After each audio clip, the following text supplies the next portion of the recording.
तृतीय श्रेणी Saraswati गणितमालार पृष्ठा 61 1 number 3 number और 6 नंबर को करवा। वियोगफल निर्णय कर। वियोगफलर बीजांक परीक्षा कर। आम प्रथम किसी नियम को मन रखा। प्रथम कौन करवा ना संख्या 2 को वियोग करवा एवं वियोगफलर बीजांक बाहर करवा। 2 रे संख्या 2 रो बीजांक बाहर करवा एवं बीजांक 2 को वियोग करवा।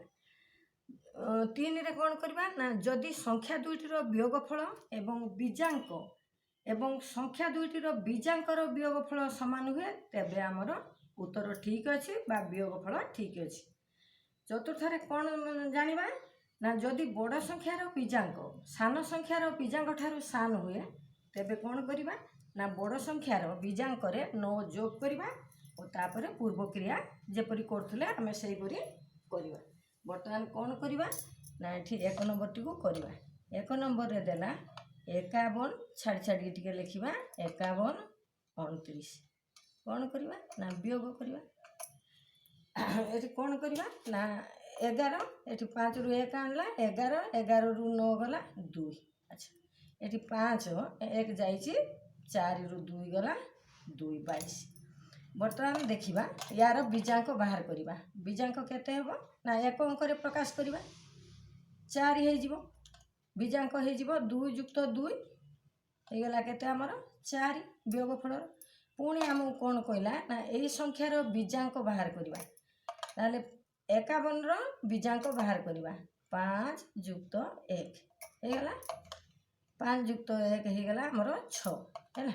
पुणी कोन करवा 29 रो भी बीजांक बाहर करवा 2 युक्त 9 हे गला केते 11 11 एक अंक को आनिबा ताले 1 युक्त 1 हैला केते 2। अच्छा एठी हैला हमर केते ना 6 एठी हैला 2 6 रु 2 फेड़िबा बीजांक रु बीजांक को फेड़ दबा हे गला केते 4। देखो एठी हे गला हमर बीजांक रो वियोगफल 4 एठी संख्या 2 टी रो वियोगफल हैला वियोगफल रो बीजांक हैला 4 तेणु आम उत्तर ठीक अछि। आम बीजांक परीक्षा करी जानिलु आम उत्तर ठीक अछि है ना। बर्तमान 2 नंबर टी को करवा। देखो 2 नंबर रे प्रश्न देला 3 अंक विशिष्ट संख्या आको आमे करवा। 3 नंबर हैला 4 8 2 फेड़िबा केते 1 5 3 हैला हैला यार मध्य आमे बीजांक बाहर कर दबा माने 4 युक्त 8 युक्त 2 8 4 12 2 14 हैला 14 रो पूर्ण बीजांक बाहर करवा 1 युक्त 4 हे गला केते 5 हे गला बीजांक हैला।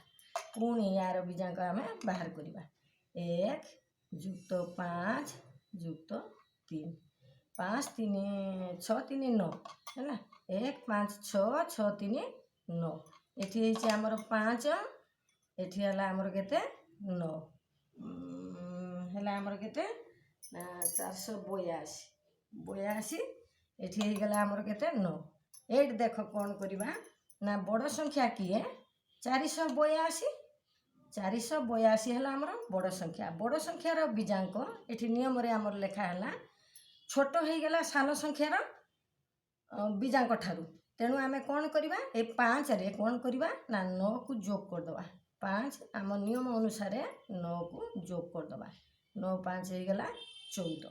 देखो बर्तमान हे गला 14 ताले हमर कौन एठी हे गला हमर 14 ताले एठी 5 युक्त 9 कर देले हे गला केते हमर ना 14 ताले 14 रु आमे 9 को फेड़िबा। बर्तमान ताले 14 फेड़ानो 9 द्वितीय सान संख्यार बीजांक हेछि 9 बड़ संख्यार हला 14 आमे फेड़ देबा फेड़ देले केते हबो ना एठी हमर 5 हबो 14 रु 9 गला 5 एठी हला बीजांक हमर बीजांक बाहर करके तार वियोगफल आमे बाहर कलु हैला हमर 5। बर्तमान संख्या 2 टी को फेड़िबा ताले बर्तमान केते हबो ना एठी 1 10 आनिबा 12 रु 3 गला केते 9 एठी अछि 7 7 रु 5 गला 2 हैला एठी हैला केते 3 4 4 रु 1 गला 3 आ पुणी 329 हैला 329 रो मध्य आमे बीजांक बाहर करबा ताले 3 ଯୁକ୍ତ 2 ଯୁକ୍ତ 9 ତାହେଲେ 3 2 5 ଇଏ 9 କେତେ ହେଇଗଲା ଆମର 14 ହେଲା। 2 ଅଙ୍କରେ ଆସିଲା ପୁଣି ୟାକୁ 1 ଅଙ୍କରେ ପ୍ରକାଶ କରିବା 1 ଯୁକ୍ତ 4 ହେଇଗଲା 5। ଦେଖ ଅଙ୍କ ସଂଖ୍ୟା ଗୁଡ଼ିକର ବିୟୋଗ କରିକି ବିଜାଙ୍କ ବାହାର କଲୁ ହେଲା 5 ଆଉ ସଂଖ୍ୟା ଦୁଇଟିର ଆମେ ବିଜାଙ୍କ ବାହାର କଲୁ ବିଜାଙ୍କର ବିୟୋଗ ଫଳ ମଧ୍ୟ ହେଲା 5 ତେଣୁ ଉତ୍ତର ଆମର ଠିକ୍ ଅଛି ଉତ୍ତର ଠିକ୍ ଅଛି ବା ବିୟୋଗ ଫଳ ଠିକ୍ ଅଛି ହେଇଗଲା ହେଲା। ଯଦି ବଡ଼ ସଂଖ୍ୟାର ବିଜାଙ୍କ ଛୋଟ ସଂଖ୍ୟାର ବିଜାଙ୍କ ଠାରୁ ଛୋଟ ହୁଏ ତାହେଲେ ଆମେ ସଂଖ୍ୟାରେ କ'ଣ କରିବା ନା 9 ଯୋଗ କରିବା ତାପରେ ଦୁଇଟି ବିଜାଙ୍କକୁ ବିୟୋଗ କରିବା ହେଲା। ମାନେ ବର୍ତ୍ତମାନ କରିବା କେତେ ନମ୍ବରଟି ନା 6 ନମ୍ବରଟି କରିବା 4 ଅଙ୍କ ବିଶିଷ୍ଟ ସଂଖ୍ୟାକୁ ନେବା ହେଲା। ତାହେଲେ 6 ନମ୍ବରରେ କ'ଣ ହେଲା ନା 5 1 2 8 1 1 1 9 ପ୍ରଥମେ କ'ଣ କରିବା ସଂଖ୍ୟାକୁ ବିୟୋଗ କରିଦେବା ଏଠୁ 1 10 ଆଣିଲା 1 10 ଆଣିଲେ ହେଲା 18 18 ରୁ 9 ଗଲା 9 ହେଲା 18 ରୁ 9 ଗଲା 9 ଏଠି ଅଛି 1 1 ରୁ 1 0 1 ରୁ 1 0 ଏଠି 5 ରୁ ହେଲା 4 ହେଲା।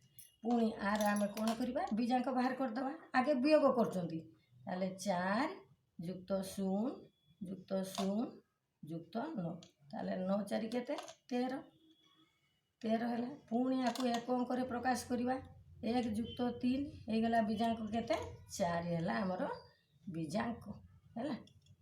ବିୟୋଗ ଫଳର ବିଜାଙ୍କ ହେଲା 4। ବର୍ତ୍ତମାନ ଏଠି ଆଗ କ'ଣ କରିବା ନା ସଂଖ୍ୟା ଗୁଡ଼ିକର ବିଜାଙ୍କ ବାହାର କରିବା 5 ଯୁକ୍ତ 1 ଯୁକ୍ତ 2 ଯୁକ୍ତ 8 ତାହେଲେ 8 2 10 16 ହେଲା 16।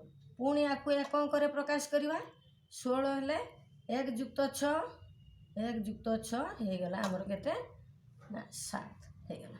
ପୁଣି ଦ୍ୱିତୀୟ ସଂଖ୍ୟାର ମଧ୍ୟ ବିଜାଙ୍କ ବାହାର କରିବା ତାହେଲେ କ'ଣ କରିବା 1 ଯୁକ୍ତ 1 ଯୁକ୍ତ 1 ଯୁକ୍ତ 9 ତାହେଲେ କେତେ 3 ଏ 9 12 ହେଇଗଲା। ପୁଣି 1 ଅଙ୍କରେ ପ୍ରକାଶ କରିବା 1 ଯୁକ୍ତ 2 ହେଇଗଲା 3। ବର୍ତ୍ତମାନ 7 ଏଠି ବାହାରିଛି ଆମର ବିଜାଙ୍କ ଉପର ସଂଖ୍ୟାର 7 ତଳ ସଂଖ୍ୟାର ହେଲା 3 ତାହେଲେ 7 ରୁ 3 କୁ ଫେରିଦେବା ତାହେଲେ କେତେ ହେଲା 4। ଦେଖ ବିଜାଙ୍କ ସଂଖ୍ୟାର ବାହାର କରି ତାକୁ ବିୟୋଗ କଲୁ ବିଜାଙ୍କ ହେଲା 4 ଏଠି ସଂଖ୍ୟାକୁ ବିୟୋଗ କରି ତାର ବିଜାଙ୍କ ବାହାର କଲୁ ତାହେଲେ ଏଠି ହେଲା 4 ତେଣୁ ଆମର ବିଜାଙ୍କ ଆମର ବିୟୋଗ ଠିକ୍ ଅଛି ବା ଆମ ଉତ୍ତର ଠିକ୍ ଅଛି ଆମ ବିୟୋଗ ଫଳ ଠିକ୍ ଅଛି ଉତ୍ତର ଠିକ୍ ଅଛି ହେଲା ଉତ୍ତର ଆମର ଠିକ୍ ଅଛି। ଏହି ପ୍ରଣାଳୀରେ ତୁମେ ଅନ୍ୟ ପ୍ରଶ୍ନ ଗୁଡ଼ିକୁ ସମାଧାନ କରିବ। ଭିଡ଼ିଓକୁ ଏଇଠି ରଖିବା ସବସ୍କ୍ରାଇବ୍ କରିବ ଲାଇକ୍ କରିବ।